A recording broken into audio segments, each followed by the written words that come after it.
नमस्ते। तो आप सभी कैसे हैं? आशा करता हूँ आप लोग बहुत अच्छे होंगे। माइक्रो इकोनॉमिक्स की हमारी क्लासेस चल रही थी हिंदी मीडियम से, आप जानते हैं। हमने 11 चैप्टर कंप्लीट कर लिए। ये 12वां चैप्टर है। इस चैप्टर का नाम है उपयोगिता एवं सीमांत उपयोगिता विश्लेषण।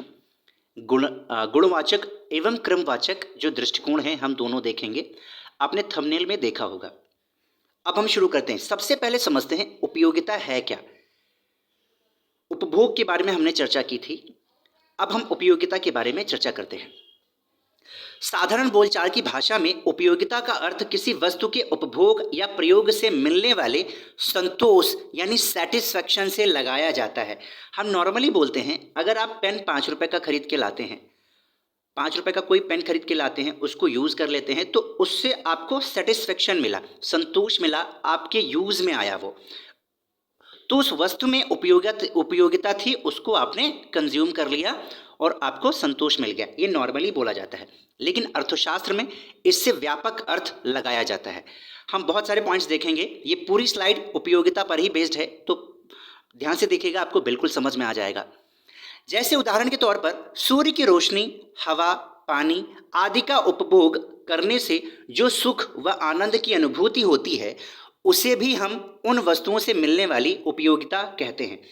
तो आप सूर्य की रोशनी का यूज़ करते हैं, साथ ही हवा का यूज़ करते हैं और पानी का भी प्रयोग करते हैं, जिससे आपको आनंद या सुख की अनुभूति होती है, संतोष मिलता है, आपको सेटिस्फैक्शन मिलता है। तो हम कह सकते हैं इन वस्तुओं में, क्योंकि ये भी तो वस्तुएं हैं भाई, इन वस्तुओं में भी क्या है, उपयोगिता है। अर्थशास्त्र में उपयोगिता शब्द का अभिप्राय किसी पदार्थ के उपभोग से मिलने वाली संतुष्टि से है। अर्थशास्त्र में मतलब क्या है, कोई भी वस्तु है उसमें उपयोगिता छिपी है, ठीक है, बैठी हुई अंदर, उसका जब हम यूज़ करते हैं तो क्या होता है, वो हमारे काम आती है, उससे हमें संतुष्टि मिलती है। तो हम कहेंगे हमने क्या किया, उस वस्तु की जो उपयोगिता है हमने उसको कंज्यूम कर लिया, उपयोगिता हमने यूज़ कर लिया उसको, ठीक है, उससे हमें संतुष्टि मिल गई। ये बात हो गई। इसको इंग्लिश में देखिए क्या कहते हैं, the satisfaction that a consumer receives from consuming commodities is called utility. वो सेटिस्फैक्शन जो एक कंज्यूमर को रिसीव होता है, एक कंज्यूमिंग कमोडिटी कोई भी हो सकती है, बोतल हो सकता है, चाय हो सकती है, पेंसिल हो सकती है, रबर हो सकती है, मेज हो सकती है, उससे मिलने वाली जो आपका सेटिस्फैक्शन है, उसी को हम क्या बोलते हैं, यूटिलिटी बोलते हैं, उपयोगिता बोलते हैं। उपयोगिता किसी वस्तु की वह शक्ति है जो किसी व्यक्ति की आवश्यकता को पूरी करती है, भले ही उसके उपभोग से उस व्यक्ति को हानि ही क्यों ना हो रही हो।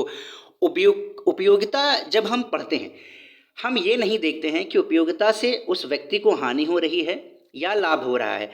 अगर वो सेटिस्फाइड कर रहा है और उससे उस व्यक्ति को लाभ हुआ है, तब भी वो उपयोगिता है।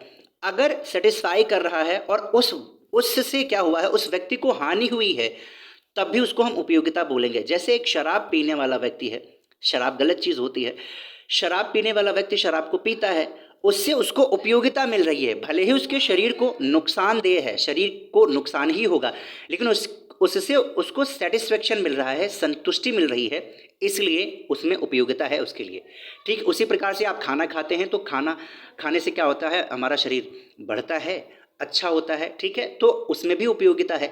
ये भलाई के फील्ड में हो रहा है, भलाई इसमें हो रही है, अच्छाई हो रही है, और वो उसमें अच्छाई नहीं थी जो शराब वाली बात थी।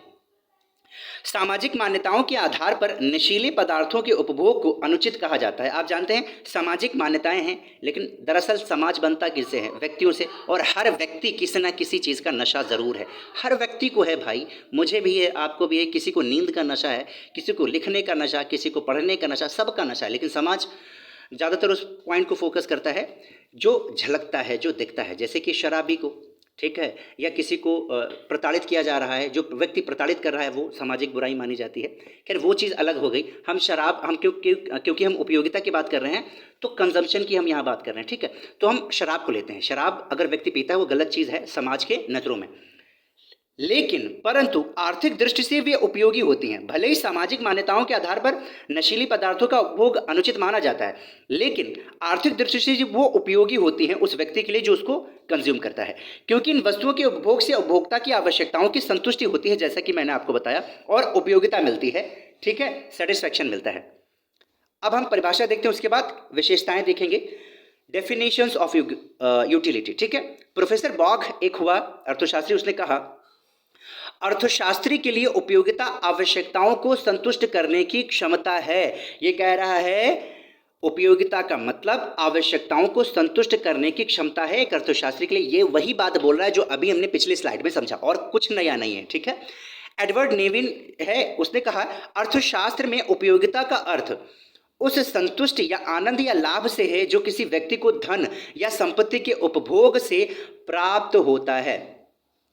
ये भी वही बात कह रहा है, ठीक है। ये कह रहा है हमारे पास धन होता है, रुपया होता है, या संपत्ति कोई और चीज़ होती है, संपत्ति जैसे सोना चांदी हो गया, उसको हम व्यय करके कोई चीज़ खरीदते हैं, उससे हम कंजम्पशन प्राप्त कर ले, उसका कंजम्पशन करते हैं, उससे हमें क्या मिलता है, सेटिस्फेक्शन मिल जाता है, तो वही उपयोगिता है। ये भी वही बात बोल रहा है। अब हम उपयोगिता की विशेषताएं देखते हैं, कैरेक्टरिस्टिक्स ऑफ यूटिलिटी। ये बहुत इंपॉर्टेंट दोस्तों टॉपिक है, बहुत ज़्यादा इंपॉर्टेंट है, क्योंकि मैं आपको बताऊं, अगर आपको डेफिनेशन नहीं समझ में आ रही ना किसी की, तो आप उसके कैरेक्टरिस्टिक्स देखो, उसकी विशेषताएं देखो, ठीक है, उसके तत्व देखो, तो आपको बहुत अच्छी तरीके से समझ में आ जाएगा।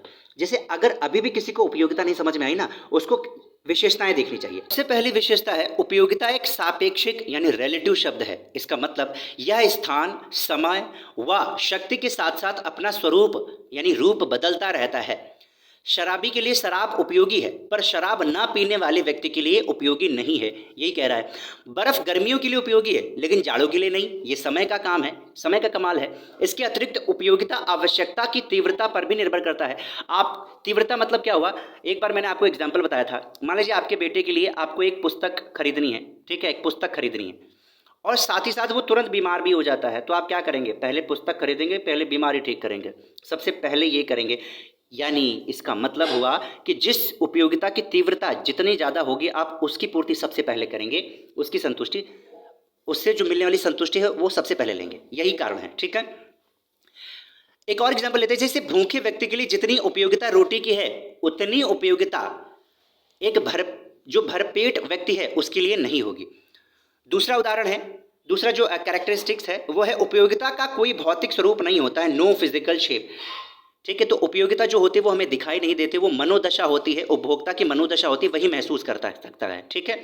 आपने एक कप चाय पिया तो आप ही महसूस कर सकते हैं कि आपको कितना बेनिफिट मिला है, सामने वाला नहीं बता सकता है, वो अंदाजा केवल लगा सकता है, ठीक है। इसलिए एक ही वस्तु विभिन्न व्यक्तियों के लिए विभिन्न प्रकार की उपयोगिता रखती है। तो एक ही व्यक्ति, मान लीजिए हम लोग एक बिस्किट खाते हैं, ठीक है, जो मीठा है, लेकिन मुझे मीठा पसंद नहीं, आपको पसंद है, तो वही मीठा अगर बिस्किट आप खाएंगे तो आपको बहुत उपयोगिता मिलेगी, यूटिलिटी आपको ज़्यादा मिलेगी। हमें पसंद नहीं तो हमको नहीं मिलेगी, यही कह रहा है, ठीक है। एक और एग्जाम्पल लेते हैं, जैसे मक्खन जो होता है वो एक दुर्बल व कमजोर व्यक्ति के लिए उपयोगी हो सकता है, मक्खन या घी ले लीजिए, लेकिन जो हष्ट पुष्ट है, मोटे ताजे व्यक्ति हैं, उनके लिए उसकी क्या ज़रूरत है, ठीक है, या बहुत कम मात्रा में ज़रूरत होगी। तीसरा है उपयोगिता का संबंध लाभदायकता से नहीं होता, यानी कि it doesn't concern with welfare. तो ये कह रहा है कि उपयोगिता का संबंध लाभदायकता से नहीं होता। अभी हमने जो बात किया था, समाज कुछ चीज़ों को बुरा मानता है, जैसे कि शराब पीना, ठीक है, लेकिन उपयोगिता का इससे लेना देना नहीं है, ठीक। उपयोगिता का मतलब सिर्फ उपयोगिता यानी सेटिस्फैक्शन से है, उसका प्रभाव गलत पड़े सही पड़े उसका कोई लेना देना नहीं है। चौथा है उपयोगिता आवश्यकताओं की तीव्रता पर निर्भर करता है, ऊपर हमने अभी बात कर लिया, ये वही चीज कह रहा है, सबसे पहले पूर्ति उसकी करेंगे जो सबसे ज्यादा जरूरी है। पांचवा है उपयोगिता वास्तविक उपभोग पर निर्भर नहीं करता है, it doesn't depends on actual consumption. इसका मतलब क्या हुआ, देखिए उपयोगिता और संतुष्टि में भी अंतर है। एक उपभोक्ता उपयोगिता की गणना उस समय करता है जब वह किसी वस्तु को प्राप्त करने की सोचता है। अब हमें एक चीज खरीदनी है, ठीक है, जैसे कि पेन। अब पेन मैं बहुत बार खरीद चुका हूं, तो इस बार अगर मैं खरीदूंगा तो मुझे पता चल जाएगा कि इससे उपयोगिता हमें कितनी मिलने वाली है, ठीक है। लेकिन एक्चुअली में सेटिस्फेक्शन उसको वास्तव में तभी मिलेगा जब उस वस्तु को वह व्यक्ति खरीद कर यूज करेगा। ये डिफरेंस हो गया।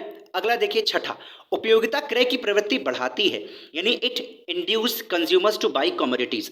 तो उपयोगिता क्या करती है, इसी की वजह से तो क्रय होता है, यानी कि आप कोई भी चीज़ मांग करते हैं तभी तो बाजार चल रहा है, वरना चलता ही नहीं, उपयोगिता अगर नहीं होती, ठीक है। कह रहा है उपभोक्ता को जब किसी वस्तु से उपयोगिता मिलती है तभी वह उस वस्तु को क्रय करने के लिए प्रोत्साहित होता है, उत्साहित होता है। यदि वस्तुओं में उपयोगिता नहीं होती तो क्रय भी नहीं होता, और क्रय नहीं होता तो समझ लो मार्केट नहीं होता, मार्केट नहीं होता तो बाजार नहीं होता, आरबीआई नहीं होती, कुछ भी नहीं होता, ठीक है, आप समझ सकते हैं। आगे देखते हैं, उपयोगिता त्याग के बिना असंभव है, यानी कि अगर हम प्राकृतिक चीज़ों को छोड़ दें जैसे कि हवा या पानी, इनको छोड़ दें तो किसी भी वस्तु को खरीदने के लिए अगर उससे आपको उपयोगिता चाहिए, सेटिस्फेक्शन चाहिए, तो आपको त्याग करना पड़ेगा। त्याग मतलब पैसे देने पड़ेंगे या धन देना पड़ेगा, कुछ ना कुछ त्याग करना पड़ेगा या उसके बदले में काम करना पड़ेगा, तभी वो वस्तु की जो उपयोगिता है आपको मिल पाएगी। तो आई होप आपको ये वीडियो पसंद आया होगा। धन्यवाद।